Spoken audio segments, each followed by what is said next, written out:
ओम नमो भगवते वासुदेवाय। ऋषि पाराशर व ऋषि याज्ञवल्क्य ने, जो बड़े तपस्वी ऋषि हुए हैं, समाज की पवित्रता के लिए एक बहुत ही सुंदर विवाह के ऊपर जो उन्होंने बोला है, लिखा है, वह अति ज्ञान का पूरक है। देखिए, विवाह की पवित्रता से ही पवित्र संतान का जन्म संभव है। हमारे ऋषियों ने पवित्र व अपवित्र विवाह पर इस प्रकार से उन्होंने लेख लिखे हैं, तो सुनिए। विवाह एक सामाजिक पवित्र बंधन है। हमारे ऋषियों ने अनेक शास्त्रों में विवाह के पवित्र रिश्ते को, उसकी पवित्रता को बनाए रखने पर इस प्रकार जोर देकर कहा है, सुनिए। यदि विवाह जन्म, जाति, गोत्र और शुद्ध विचार देखकर न किए जाएं, तो पवित्र संस्कारवान संतान का पैदा होना मुश्किल ही नहीं, असंभव है।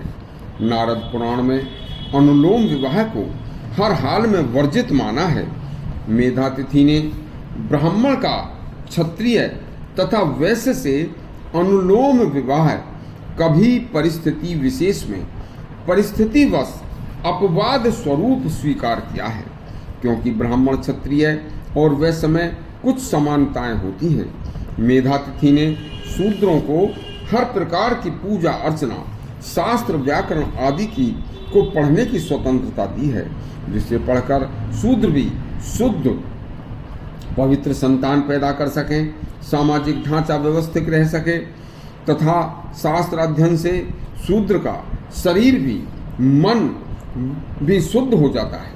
पाराशर ऋषि ने ऐसे धर्मज्ञ शूद्र के हाथ का भोजन भी वर्जित नहीं बताया है। जो लोग शास्त्र अध्ययन नहीं करते तथा समय से नियम पूर्वक स्नान, ध्यान, दंत धोवन, पवित्र वस्त्र चाहे पुराने फटे ही क्यों न हो, उन्हें धोकर साफ करके नहीं पहनते, भगवान का ध्यान भजन नहीं करते, वह ब्राह्मण भी शूद्र की श्रेणी में आते हैं। मेधातिथि के अनुसार अनुलोम विवाह करने से संतान माता की जाति की होती है तथा प्रतिलोम विवाह करने पर जो संतान पैदा होती है वह पिता की जाति की होती है। संतान की, समाज की पवित्रता को बनाए रखने के लिए महान तपस्वी ऋषि याज्ञवल्क्य ने मामा की पुत्री का विवाह अति अधम, नीच कोटि का वर्जित माना है, क्योंकि माता व मामा दोनों का खून एक होता है और दोनों एक ही माता पिता से उत्पन्न होते हैं।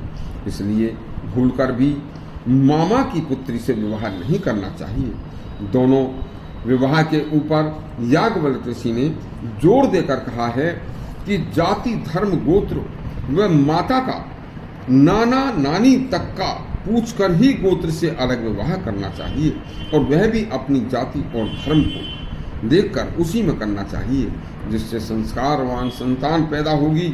और यदि बिना कुछ देखे, बिना जाति, धर्म, गोत्र आदि को देखे लड़के लड़की एक दूसरे के आकर्षण में फंसकर यदि विवाह करेंगे, तो वह संतान वर्ण संकर संतान पैदा होगी और वह कभी संस्कारित तो हो ही नहीं सकती। देखिए, महाभारत में घटोत्कच और बर्बरीक की हत्या भी भगवान श्री कृष्ण ने इसी कारण से कराई थी कि वह वर्ण संकर थे और कुछ भी कर सकते थे।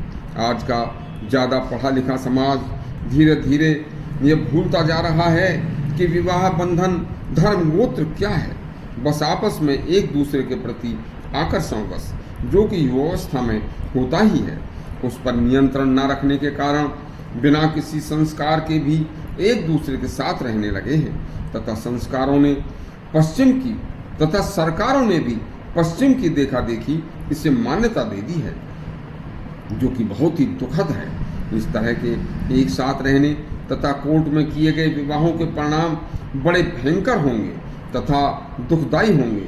जाति, धर्म, गोत्र को लोग भूल जाएंगे। वह एक समय एक सभ्य समाज के लिए बड़ा कष्टप्रद समय होगा। इस पर हर अभिभावक ध्यान देकर इसे रोके, और उसमें कल्याण है, इसी में कल्याण है। इस तरह के और भी अच्छे शिक्षाप्रद प्रसंग सुनने के लिए हमारा चैनल सब्सक्राइब करें और घंटी दबाएं। धन्यवाद।